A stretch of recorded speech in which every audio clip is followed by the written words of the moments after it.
Hey y'all, and welcome to the week of April 10. Yes, I know what day it is. April 10th's release books. That came out weird too. I'm Morgan, and thank you so much for joining me. There will be timestamps to separate all the genres as per mostly usual. And I think we have a good list. It's about 3 pages. More fiction than sometimes come up, but they could be different types of fiction. Never mind. Let's just get into the list and you will understand. Hopefully. Let's just get into fiction first, because it is the largest. No, there's a bunch of fantasy too. There's a bunch of fantasy. I know. We're doing fiction. We'll start with an F and end with an F. The first one, with really tiny writing, is going to be The Underground by Ty Pape. In the not-so-distant future apocalyptic world, everything known has been thrown into a whirlwind of despair. Life, as Josh Kimbo knows it, is lived in a deep underground bunker built by the government nearly a century prior. 10 years of living in a secure bunker have driven Josh and those around him to their brink. Josh is forced to decide whether to escape from an authoritarian leader's firm grip or risk breathing the toxic air above ground. Josh not only faces the people whose purpose is to put him down, but his biggest enemy continues to be himself. Throughout his journey, Josh not only battles outside forces, he battles against his own inner demons to discover who he is. Love, fear, pain, comfort, action, and tragedy drive Josh's story past anything that he thought was possible for himself, physically and mentally. So see, it's under fiction, but it also gives those dystopian vibes of things happened, which that's just in fiction too. Yeah. Moving on though into one that might be more of a literary historical type novel, because it is set in the Great Depression and showing like a picture of life there. This one is called The Trackers by Charles Fraser. Hurtling past the downtrodden communities of Depression-era America, painter Val Welch travels westward to the rural town of Dawes, Wyoming. Through a stroke of luck, he's landed a New Deal assignment. Why did I do print? I don't know. Assignment to create a mural representing the region for their new post office. Wealthy art lover named John Long and his wife Eve have agreed to host Val at their sprawling ranch. Rumors and intrigue surround the couple. Eve left behind an itinerant life writing the... I don't know what that word is. I don't know how to pronounce it. Eve left behind some sort of life, riding the rails and singing in a Western swing band. What even is that? Long holds shady political aspirations, but was once a World War I sniper, and his right hand is a mysterious elderly cowboy, a vestige of the violent Old West. Val quickly finds himself entranced by their lives. One day, Eve flees home with a valuable painting in tow, and Long recruits Val to hit the road with a mission of tracking her down. Journeying from ramshackle Hoovervilles to San Francisco nightclubs to the swamps of Florida, Val's search for Eve narrows, and he soon turns up secrets that could spark formidable changes for all of them. It thinks it's going to be a timeless new classic. Or their publishers, that's what. This next one, though, is a fiction, but with mystery hints and friendship, growing up, growing apart, reuniting. It is The Seaside Library by Brenda Novak. It says, there are secrets that bring friends together and others that drive them apart. Mariner's Island is barely 10 miles long, but when Ivy, Ariana, and Cam were teenagers, it was their whole world. Beyond the pristine beaches and iconic lighthouse lies the beautiful old library that belongs to Ivy's family. While that bound Ivy to the island as an adult, Ariana could not leave Mariners behind fast enough. The town holds too many memories. Not only her unrequited feelings for Cam, but the tragedy that left a scar on the community. When a young girl went missing, a teenage Cam was unthinkably the prime suspect. Ariana and Ivy knew he couldn't have hurt anyone, and they promised to protect him even if it meant lying on his behalf. Now, 20 years later, Ariana returns to Mariners just as new evidence emerges on the case, calling into question everything the three friends thought they knew and everyone they thought they could trust. What really happened that night? Over the course of one eventful summer, Ariana, Ivy, and Cam will learn the truth about their past, their futures, and the ties that still bind them as closely as the pages of a book. So that one sounds promising. It's got a lot of things that do sound like things we've seen before, but it still sounds promising. Our last fiction is another historical fantasy, and this one is actually set in World War II. No, one. It's in World War I, during the war. The other one's in the Great Depression after the war. This is during the war. Okay, we're set in Brussels, France. That sounds wrong. November 1914. The Great War has come to Brussels. The Germans have occupied the city, and Edith Cavell, head nurse at Breckendale Medical Institute, faces an impossible situation. As matron of a designated Red Cross hospital, Edith has sworn an oath to help any who are wounded, under whatever flag they may be found. But Governor von Ludwitz, the ranking German officer, has additional orders for her. She and her nurses must also stand guard over the wounded Allied prisoners of war and prevent them from escaping. Edith feels that God called her to be a healer, not a jailer. How can she heal these broken boys only to allow them to be returned to the hands of their oppressors to be beaten again? So when members of the Belgian resistance, desperate for help, bring 2 wounded British soldiers to her hospital in secret, she makes a decision that will change everything. She will heal the soldiers and then attempt to smuggle them out of the hospital to freedom. With her loyal friend and fellow nurse Elizabeth by her side, Edith establishes her hospital as a safe house for the resistance, laboring tirelessly to save as many soldiers as she can. Working under the watchful eyes of the German army, Edith faces challenging odds and charges of treason, which carries the death penalty if she is caught, as she fights alongside the resistance to bring and keep hope to her small corner of the war-torn world. It says that it's based around a true story, and this is also listed as Christian fiction. From there, we will move to our one thriller of the week, and this is a sequel book, actually. This is going to be Dark Angel by John Stanford. It's the sequel to, I feel like it's called The Investigator, which follows Letty Davenport, which is a character that's supposed to be the adopted daughter of Lucas Davenport, which I'm assuming is the main character in his other series, or main side character. I don't know.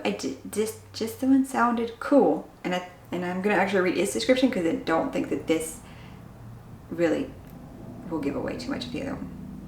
Letty Davenport stays working a desk job at. That word's not supposed to be there. That's what keeps throwing me off. Okay. Letty Davenport's days working a desk job are behind her. Her previous actions at a gunfight and her incredible skills with firearms draw the attention of several branches of the U.S. government and make her a perfect fit for even more dangerous work. The Department of Homeland Security and the NSA have tasked her with infiltrating a hacker group, known only as Ordinary People, that is intent on wreaking havoc. Letty and her reluctant partner from the NSA pose as free-spirited programmers for hire and embark on a cross-country road trip to the group's California headquarters. While the two work to make inroads with Ordinary People, uncover their plans, they begin to suspect that the hackers are not their only enemy. Someone within their own circle may have betrayed them and has ulterior motives that place their mission and their lives in grave danger. So it sounds pretty cool, and it makes me maybe want to check out the first one. And just the name of it is cool. Dark Angel. Next we do have our one romance. Yep, just the one this week. That sounds interesting enough and a little bit similar to something else. This Unrequited Love Best Friend thing, I think, was the same as the other one. It's relative fiction by Alina Rose. It's Thomas Callahan's return home to Starling Hills, Michigan is meant to be temporary, but he's not ready to go back to New York City yet either. Back to his 3 jobs, sky-high rent, and the dream he's been running down since high school, because he's home to care for his sick dad. Add on his tumultuous career as a romance author and crippling writer's block, and maybe he's ready to admit that he's not quite happy anymore. Enter his ex-best friend, Julia Ward, who he hasn't spoken to in 12 years. Julie is stuck, her trust in herself shredded, and she's left in proverbial and actual ruin by her cheating ex-fiancé. So she does the only thing she can do, throws herself into her corporate job, and unfortunately moves back in with her parents in Starling Hills. But seeing Thomas stirs up parts of her that she's lost. Her fingers began to yearn for the keyboard, like back when she wrote fan fiction and the two planned to study in New York City together and become writers. One awkward get-together later, and Thomas is desperate to rekindle their friendship, despite his lingering attraction to Julia and looming deadline for his next book. So they make a bet to see who can write 50,000 words first before Thomas returns to NYC, while studying romantic comedy films for inspiration in their writing and in life. As their deadline grows closer, they learn that happiness is relative and fleeting, but between the loss of a parent and career shakeups, past secrets, and new betrayals, they realize that this could be their second chance at that. Oh, and that their love is worth fighting for. Okay, into the YA now, and this first. The cover itself made me think Freaky Friday vibes, like the colors and stuff like that, but it described itself more as Back to the Future meets Stray Luck Club, and yeah, I guess it gives a lot of Back to the Future vibes for sure. Priscilla is the first generation Korean American, a former high school cheerleader who expects Sam to want the same all-American nightmare. Meanwhile, Sam is a girl of the times who has no energy for her cliched high school aspirations. After a huge blow-up, Sam is desperate to get away from Priscilla, but instead finds herself thrown back, way back. To her shock, Sam lands in the 90s alongside a 17-year-old Priscilla. Now Sam has to deal with outdated tech, regressive 90s attitudes, and her growing feelings for a sweet, mysterious football player named Jamie, who just might be the right guy in the wrong era. Is it an error? Oh my god. With the clock ticking, Sam must figure out how to fix things with Priscilla or risk being trapped in the analog world forever. Sam's blast to the past has her questioning everything she thought she knew about her mom and herself. One thing's for sure, time is a mother. Okay. It's okay. I was a baby in the 90s. I was a child. I did not have the high school 90s experience, so that does not have to be insulting. Analog world. Okay.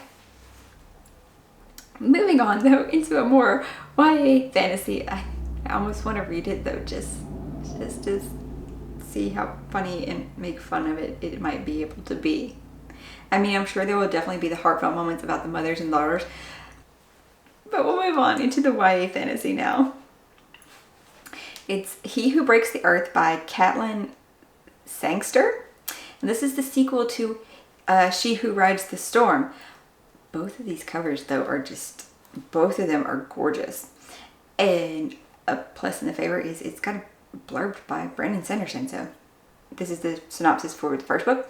Long ago, shape-shifting monsters ruled the Commonwealth using blasphemous magic that fed on the souls of their subjects. Now, hundreds of years later, a new tomb has been uncovered, and despite the legends that disturbing a shapeshifter's final resting place will wake them once again, the warlord is determined to dig it up. But it isn't just the warlord who means to brave the traps and the pitfalls guarding the crypt. A healer obsessed with tracking down the man who murdered her twin brother, a runaway member of the warlord's devoted order haunted by his sister's ghost, an elitist architect bent on finding the cure to his magical wasting disease, a girl desperate to escape the cloistered life she didn't choose. All four are out to steal the same cursed sword rumored to be at the very bottom of the tomb. But of course, some treasures should never see the light of day, and some secrets are best left buried. So that sounds awesome. And I read a little bit of the synopsis to the second one. I tried not to read too much, but just the beginning of it, I'm like, So yeah, it really gets you thinking. It really makes you like, I might want to pick this up now. Moving on though from what I think about that. The next is how to describe it? Like a different POV kind of thing, kind of like how A Touch of Darkness, and then you also had A Game of Fate, right? Wasn't that the one was Persephone's and one was Hades, the two separate books, right? I think of the same thing. This is a similar type setup here. It's The Study of Poisons by Maria V. Snyder, and the story was originally Poison Study, but this is now told from a different person's perspective. is fierce, determined, dangerous. No wonder her soul called the Hills. As chief of security of Ixia, Valak has spent the last 15 years keeping Commander Ambrose and his citizens safe. With his complex network of spies, informers, and soldiers, it's his job to hunt down and capture criminals, including the intriguing Yelena. Sensing there may be more to the story of why she killed a general's son, Valak arranges for Yelena to become the commander's new food taster, training her in the delicate art of detecting poisons. As mysteries and a devious plot to harm the commander unravel, Yelena's presence becomes crucial. Will her intelligence, stubbornness, and survivor instincts be a help to Valak's investigation or a hindrance? Companion novel. It says it's called a companion novel. The original, though, Poison Study was done from Yelena's perspective, so this one we're seeing from Valak. This next fantasy looked really cool, and it sounds cool too. It is The Lost God by Sheila Masterson. Two kingdoms vying for an ancient power, one witch on the verge of releasing it, but all magic requires an exchange. Memory-rich Cecilia is used to sacrificing for power. She's exchanged her blood for memories, her pride for respect at court, and her forbidden and unrequited love for her guardian, Rainier, for the sake of her duty.